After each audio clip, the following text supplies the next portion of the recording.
whenever you are. Okay, good morning, everyone. Uh, Sorry I'm late. If anyone's been to my presentations before, then you're not surprised. I don't think I've ever not been late for one of these, so I'm just keeping with tradition.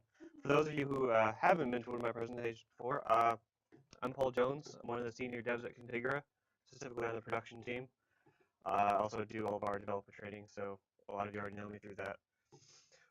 Today, we're going to talk about, well, putting a bunch of new stuff together.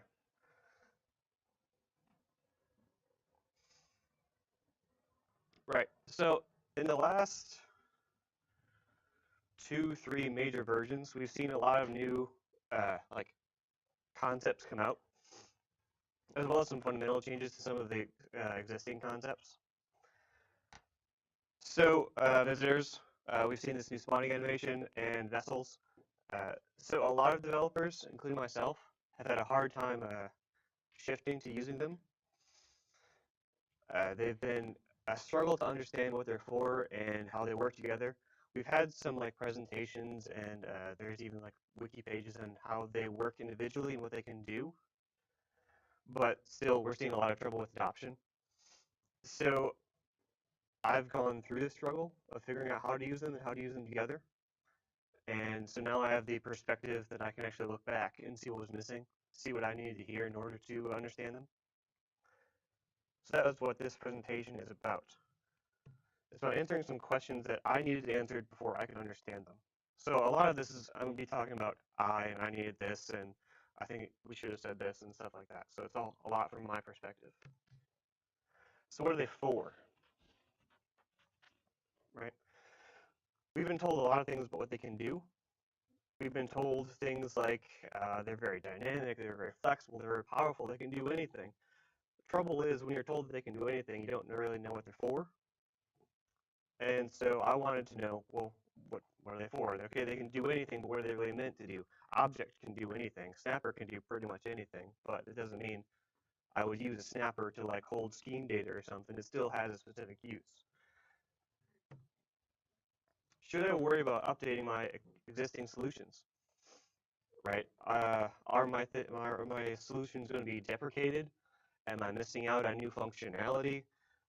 What am I losing by not migrating over? And then how does it all fit together? Because one thing that was hopefully made obvious from the get-go for a lot of these things is that none of them are really made to be all that interesting by themselves. It's a switch to a new, they all work together now type solution. I'm going to save some time and just answer the second one right from the get-go. Should I convert my existing solutions? Don't know. Funny enough, I can't really tell you whether or not you should migrate your existing solutions. What I can tell you for certainty is not necessarily. Right? If you've already got a solution, if you've already got a new animation or a tool that solves your problem, you probably don't need to rewrite it. You're probably not going to get anything from rewriting it. We're not going to deprecate any of our existing tools. We're not going to deprecate the old state animation as much as the name might indicate it. We're not actually deprecating it. We're just doing it a different way. You're not missing out on anything new. So if it ain't broke, don't fix it. These new solutions, or new entities, I should say, are just a new way to approach these problems. They're going to make, in the future, like for future development, your solutions more flexible. They're going to keep you from rewriting as much code. And they should make your solutions more adaptable and also future-proof for you. But again, if it ain't broke, don't fix it. These other two questions, what are they for? How do they all fall together? This is what the bulk of my presentation is going to be on. So I call this presentation Putting It All Together because that is really what these are for. All of these new components, these new elements, are meant to fit together and act as moving parts of a bigger whole. So we're getting away from traditional, like, monolithic, it does one thing animations. We're getting away from problem-specific environments, and we're trying to, as much as possible, avoid repeating code. I mean, that's not really new, but this is just another way to do that. So yeah, I call it putting it together because none of these things really by themselves are the solution. But before I get into it, I want to explain a couple concepts I'm going to keep coming back to, a word I'm going to keep using, just so we all have these things in our heads. A couple of these, the word I'm going to define solutions again because I need to. These other concepts I'm going to come across, I want to have like in the front of your heads when you're listening to all these explanations because it's going to make them easy to understand. Solutions, um, personally, I've always hated this word, solutions. It's always felt like a bit of IT jargon. People say, oh, it's not a website, it's a solution. It's not an app, it's a solution. It's not a tech stack, it's a solution. I've always hated it. It's been kind of an ambiguous term that people just throw out there to sound smart, I think. But here, I needed a word, and solution was the best I could come up with. Here, I'm using the word solution to mean the collection of different moving parts that have come together to solve a problem. Uh, so I can't really use the word animation anymore because it's not really just an animation that's going to be solving these problems. I can't just use snapper because it's not going to be just a snapper that solves these problems. You're using a lot of different entities like vessels and animations and visitors all working together to solve the problem. So there isn't really a word, a class I can reference to say that's the thing we're working with.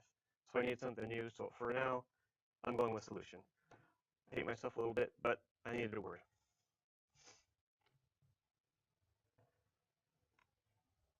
Composition. This is one of the repeated themes you're going to see. A lot of the new design pattern revolves around composition, taking bits and pieces and taking the ones you need and putting them together so that you get a more complex solution. You grab the parts you want, tell them how to talk to each other, and then you have your solution, which lends itself to a great deal of flexibility.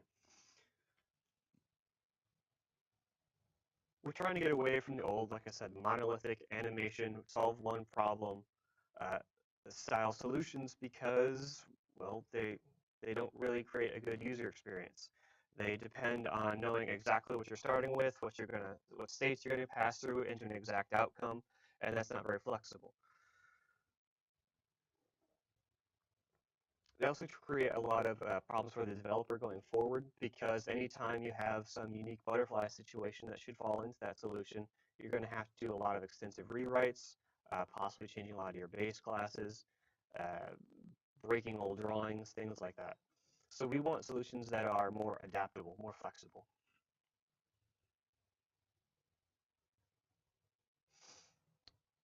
So I guess now we can actually move into the meat and potatoes, but not really. There's one more thing. So there have been discussions and topics on vessels. I think there's one later today. We had one in our last dev conference here in Grand Rapids. We had our hands-on session with the vessels.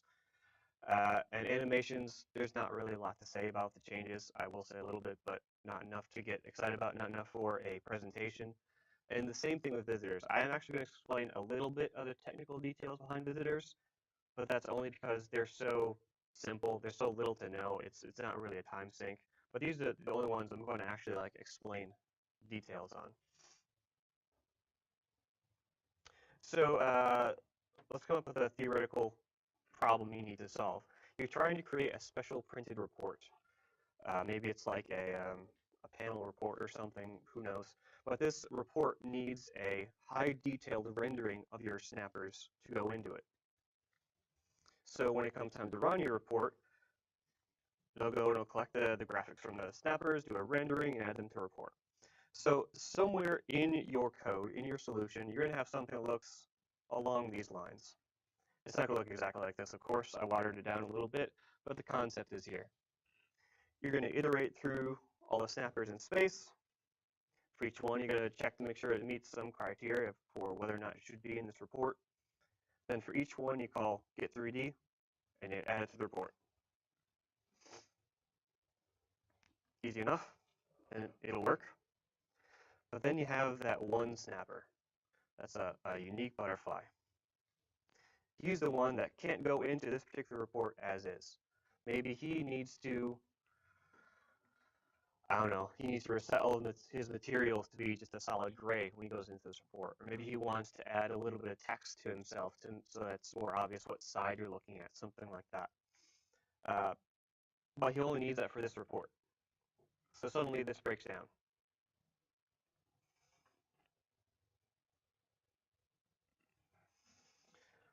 So as is, your only real option is to start introducing some new interfaces into your base classes, right? You need a special hook, a special interface for give me your graphics for generating this report.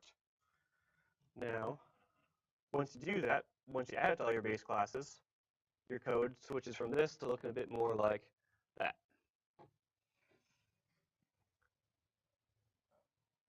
It's pretty good, right? We're all happy about that? I like that. Casting all over the place, type checking all over the place, and doing all of that for every iteration. That's good, sufficient. And let's not talk about the fact that you also need to add those methods to all those base classes. Oh yeah, they're all doing the exact same thing as well. Of course, I'm being facetious. It made me throw up in my mouth to write this. I hope it does to you as well. What's that? It's special snowflake. Well, all of this was written to handle a special snowflake, in fact. Because we did all this, we added all these methods to all these base classes, and they all do the exact same thing. They just all get 3D, except for that one snapper that returns something special. Yeah, you can do this. And yeah, some of us have done it. I've done it twice. Not happy about it, but I've had to do it. It's necessary. So visitors offers a much cleaner solution to this. Over here on the left, I have made a simple visitor. Now here inside of it, inside of this visit method, this is basically the same code that we had before in the original solution. It's just going to the snapper, checking if it meets some criteria, getting the graphics, and creating a report from the graphics. Then over here on the right, I'm putting the visitor into action. I'm iterating through all the snappers in space, and I'm saying, snapper, accept this visitor. Now, line for line, this is much different from the original solution. It's more or less the same thing. It's just I've taken the actual functional code and put it inside of a visitor, which seems like it would be the same thing, have the same problem. But the big win here is that accept method. Now, instead of just blindly calling get3D on the snapper, now he has a point of intercept. He can catch the visitor at this accept and make it do something else. So all the snappers in the drawing, they can leave it as is for the most case. They can just say, yep, accept this visitor, let it do its thing. But this one special snowflake, he can say, oh, is there a render visitor coming into me? Instead of taking his visit method, I'm going to render in a different way and create the report my way. For those of you who haven't seen the visitors, this is sort of the way visitors work. You call the accept method on a target. The default implementation of accept is just say, call visit, passing myself as an argument. But you do have the option of overriding that accept method and having it do something else. This is that flexibility I was talking about, flexibility without dependency. So I can create this visitor. I can create the intent, right, of rendering to this report, and I can set it out in the world with a default implementation, but ultimately the snapper has the end decision of what actually happens. And I get that without creating any dependency. When I created this visitor down in my core extension, I never had to put in special hooks so that my sub extensions could alter behavior. They didn't need that. They already have it through the accept method.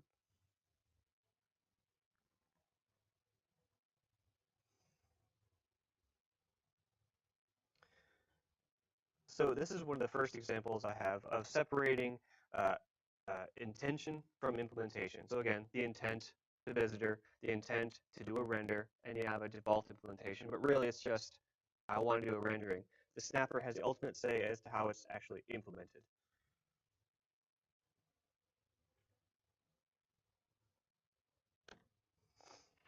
The new animations. So Really, not a lot has changed in animations. Conceptually, not much has changed. Okay, the old state-driven animation still exists. We've just extracted all of the actual like hard like state and moving through state functionality into a subclass. So now animation, actual animation class, is very paradigm agnostic. But we've also created this new spawning animation as a subclass of animation. This, in a way, is similar to the old state-driven style of animations. It's just now we don't have like a variable that's indicating state anymore. Now we want each animation to represent a state. So the concept of moving through states the way we used to is now represented by spawning off additional animations. Doing this gives us a lot easier, well, it gives us more freedom to dictate how the animation proceeds, right? With a state-driven animation, you have a predictable start, it has a predictable set of steps it goes through, and then it returns or repeats or whatever. But it still has I do this, and then I do this, and then I do this, and start over, which is very static and restrictive. So my fancy animation here selects a snapper, it does a thing, then it does another thing, then it just repeats, right? So what if I wanted something different to happen in a certain condition? What if I didn't want to do the thing? What if I wanted to do the other thing when the user selects this snapper? Or maybe he selects the snapper and does a drag or something. What if I wanted something a bit more like this annoying flow chart? Handling this with a state would be very difficult because as you progress, very different things happen. So you select a normal snapper, it just does a thing. If you're selecting work surface, well, then you need to know which edge you're working with, and then you can do the edge thing. If you're selecting a panel, well, maybe the outcome of the animation changes based on whether or not you're working on a single panel or entire run. And so I can do all of that with this one solution now by handling all of these steps in different animations.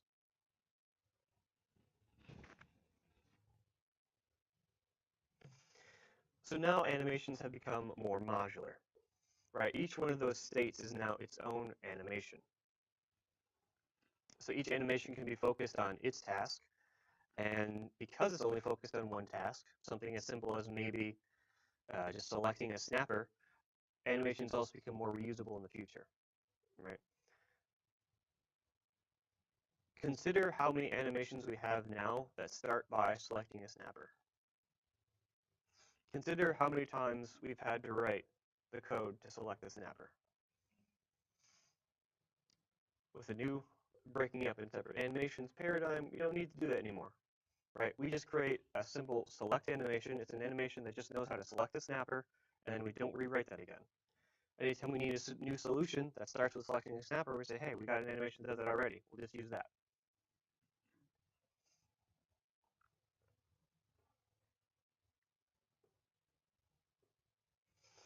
The animations have also been changed to be more to exchange more information when they start spawning and despawning. So starting a new animation, you can pass options and stuff to it through a prop object interface, prop def and stuff. And then also when animations end, they have opportunities to pass information back to the animation that's now starting. So there's hooks for pausing and continuing. The end now passes information back from the previous animation. So they are made to be more freedom of flow of information between them.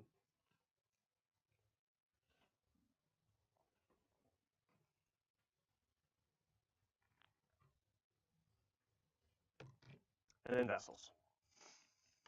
This one was a sticking point for me when I first started with these. Because we're told they're so flexible, they're so powerful, so dynamic, and they can do anything. And now looking back, what really makes all of this so frustrating to me is knowing that it's all true. It only makes it harder to understand and to explain, really. Because when you have something that can do anything, what do you use it for? Yeah, something. But what? Anything, right?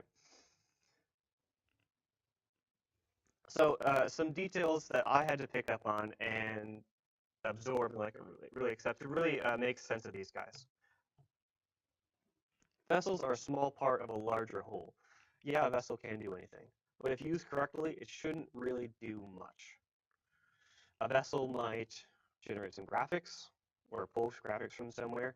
It might just manage properties, or it may take like take care of some action whenever the user clicks or whenever some event happens.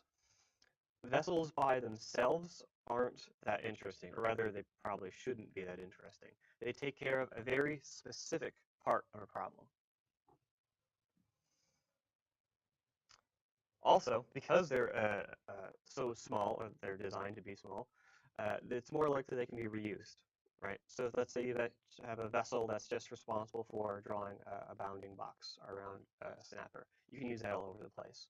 You don't just need it for your select animation. You might use it as part of your animation to show the bounds of a frozen space or a block space or something. Because it's dedicated to just drawing a box around something, it's easily reusable. So again, getting away from repeated code. They're designed to work together. So they all have a generic interface in them for communicating with each other, whether it be through, prop objects, syntax, prop defs. There's also some event notification systems. They also have interfaces in them for communicating with their owners. So vessels are typically owned by things, right? They can be out in space by themselves, and sometimes that's useful, but typically, well, I want to say typically, I'll just say other times, they're owned by snappers and animations, and they have interfaces in them to receive events from their owners, right? They can receive like I was clicked on. Really, because it's so generic, you can have any kind of event propagated down your vessels that you want. You can have your vessel tell, or your snapper tell all of its vessels, my bounds have changed, my graphics have changed, whatever.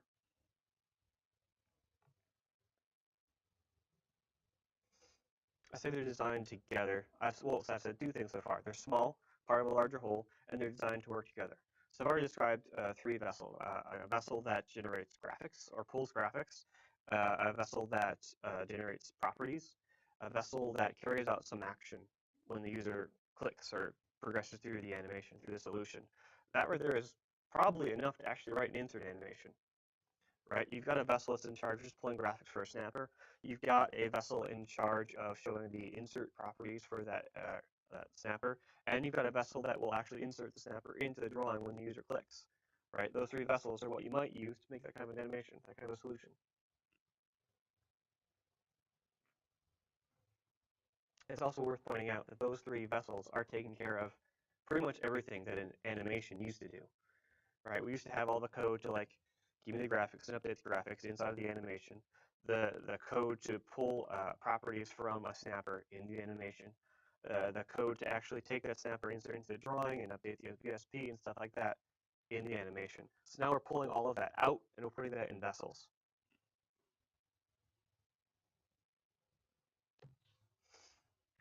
Easily transferable. So they're also designed to be moving around, and this is where the real flexibility of vessels comes into play. It's easy for an owner of a vessel to transfer vessels from itself to another owner, or vice versa. So consider that like action vessel I've been talking about, right? It's the vessel that like does a thing when the user selects or clicks or whatever. A snapper could, for example, when it's selected, transfer that vessel to itself just for safekeeping, and then transfer a new action vessel back to the animation. So now this animation that was created has some new behavior. As soon as the user hovers over this snapper, you get something that different happens on action, right? And the guy who wrote this animation has no idea about that. He doesn't need to. He didn't need to plan for it because vessels are designed to be transferred around and shuffled around. So here's that flexibility, right? I can have the output of this animation, this solution, change without planning for it in advance. I don't need to introduce a new low-level interface to have this happen. They're already there.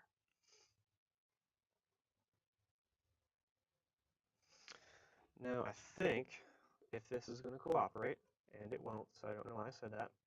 Nope, didn't. Sweet. There we go. I want to show a quick example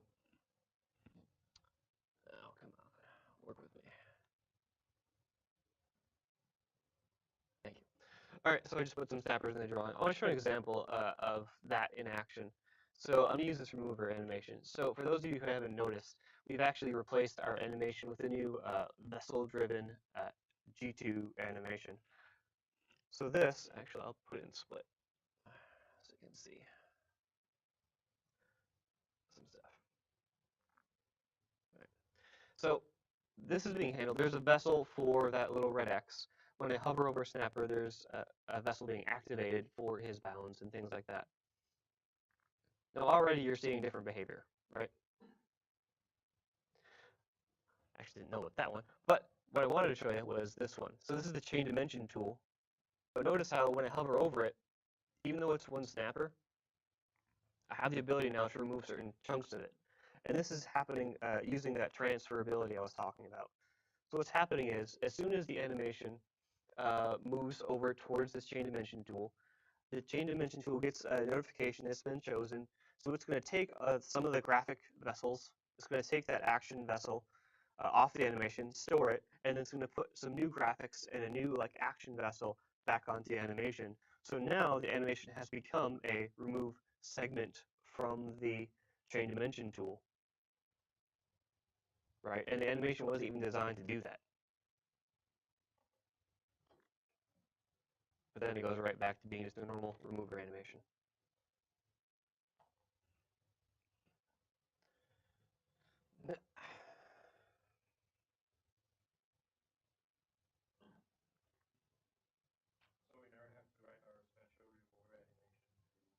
Special remover animation? Yeah, I don't think you'd have that anymore. You have a special remover animation?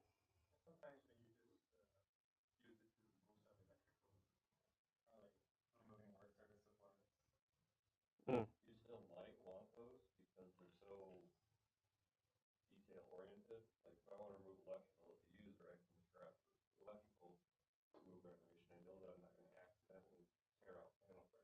Sure. It would depend on context, yeah.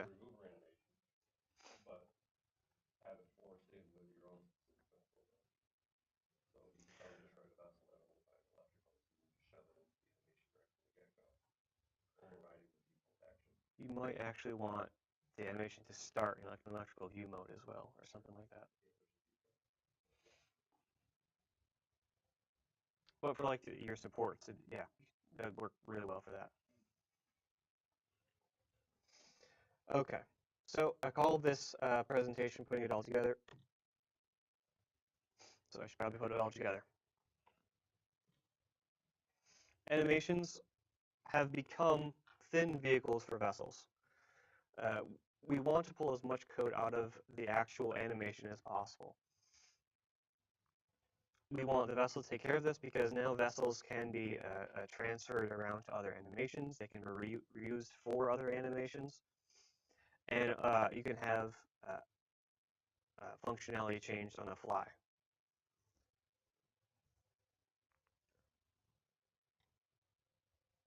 Vessels only take responsibility for a small portion of the solution. So vessels are only a very, very small part of all of this. They're just another cog in the machine. But they handle their specific job well, and that's pretty much all they do.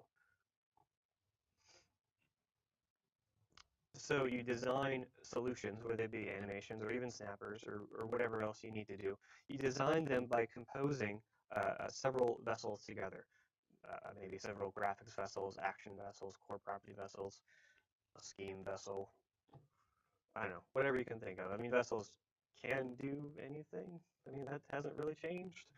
But you want to put them together. You don't want a vessel to do everything. Visitors handle interactions between objects. And this isn't a have to, but this is if you want the flexibility.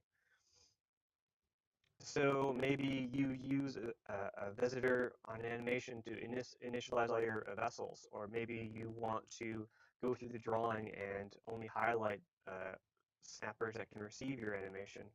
Um, you can use visitors to communicate information to your vessels. I mean, that's already a thing. So I talked about how owners of vessels can communicate events to their vessels. That's actually happening with visitors.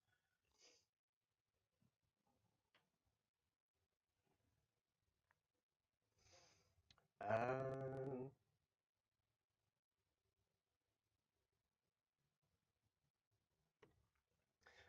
I was going to piece together a couple of the elements in some examples to explain what I mean. So let's say you're making an electrical routing tool. It's just a tool that runs jumpers from point A to point B. You might start off your solution using a visitor. It's going to travel through the drawing and convert everything that's not electrical to being transparent. Or maybe you tell the snappers like, okay, your electrical needs to be visible now because we're about to start working with it. Use a visitor for that. The animation itself is going to have some kind of a vessel to indicate where the user is aiming. Maybe it's just a little arrow. It's just going to draw itself where the cursor is.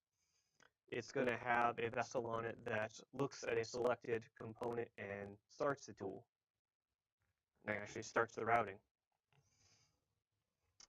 But maybe you've got one specific electrical component on your snappers that needs to be routed differently.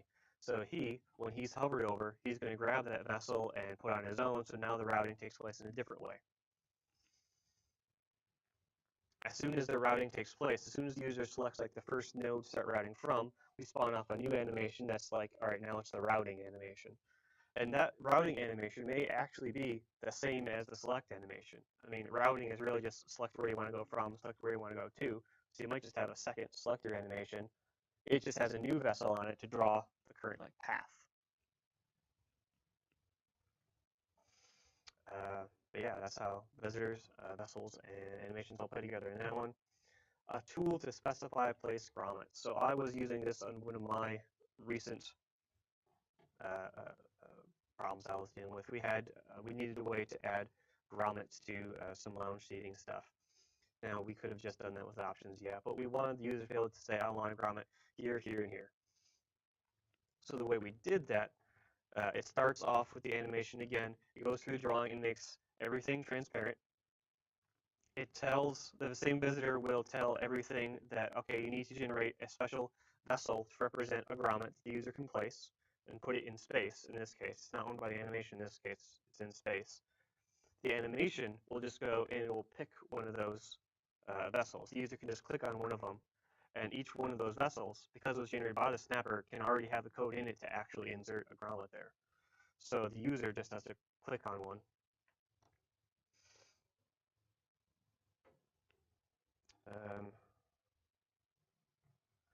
All right, now this one I wrote at like 12:30 last night, so I'm not sure what I was thinking. I guess you could take care of this with a visitor. So we already have like in panel frames and whatnot, the ability to like you stretch one of the panel frames, then you have the option for stretching them all, right? You could use a visitor for this. So on stretch of the one panel, you could send out a visitor to all of the adjacent panels like, hey, the height has changed. You probably want to update too.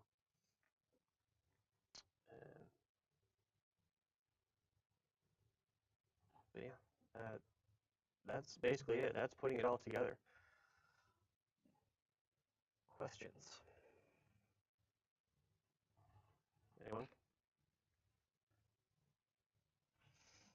Do we all know how to take all these new vessels and visitors and boats and race cars and put them together? What? Yes.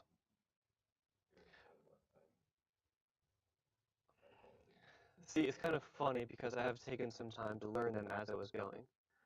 But okay, yes, definitely, 100%. So it's if for no other reason for that flexibility I was talking about. So in this problem I was solving a while back, I solved it for inserting grommets on these chairs, this product line. Then we started doing another product line. We needed an answer for adding grommets to that. I didn't change any of this code. I didn't even touch it. It's just, it already has code in place to do grommets. So they just decided to chip in. It's super easy. I've done some experiments with creating my own fancy replication tools and stuff. Super fast, super easy.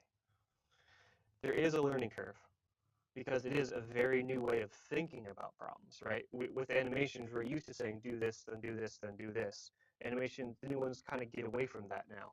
They get away from having all of your code inside of the animation. In fact, your animation should be pretty thin these days, well, with the new system. Now vessels are doing all of it. And vessels are also small parts. But yeah, it's been good now that I understand it. So when you decided to dive into this effort, how long did it take you to kind of understand it? It sounded like you knew about it for a while, but you didn't want to adopt it. And then once you committed, That is such a hard question for me to answer. I work on like 17 different projects, so how long it takes me is kind of hard. If I had to guesstimate, dedicated, how does this work time? give me a fact. A couple weeks, I'm going to say. A couple weeks. But again, a lot of that was because I didn't have these questions answered for me. I didn't realize that you're supposed to have a bunch of vessels, not just one, and it solves everything. You're supposed to have a bunch of them. You're supposed to aggregate them together and put them on the animation. The animation, it doesn't do that much anymore. These are just things I needed to hear. And in fact, that was really the point of this presentation, is these are things that I need to hear going into it to have taken that 2 weeks down to like a day or two. So I would anticipate a much faster adoption for everyone else.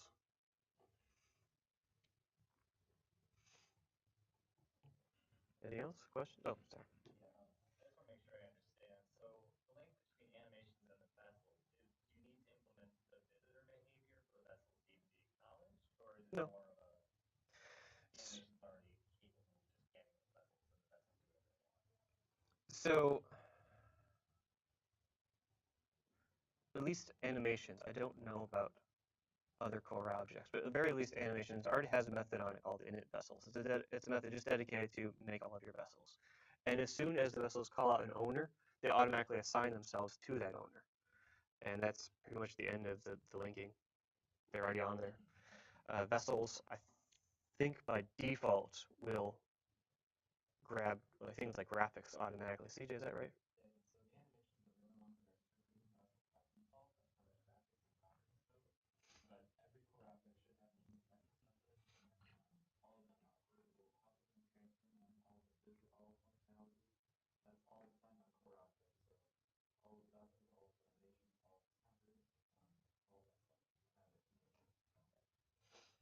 And more things are gradually becoming core objects as well.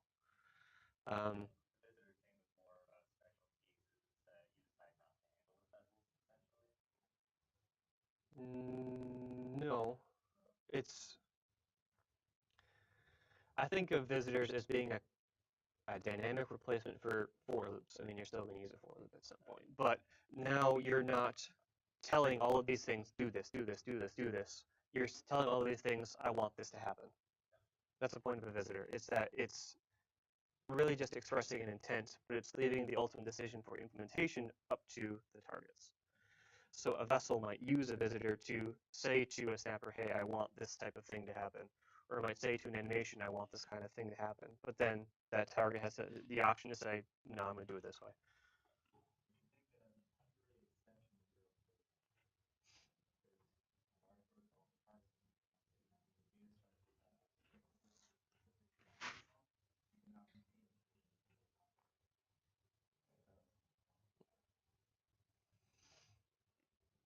Any other good examples? So we got the remover animation out there we can look at. Mm. Or any other places for good examples of different behaviors and functionality? We had some stuff to Fika, didn't we?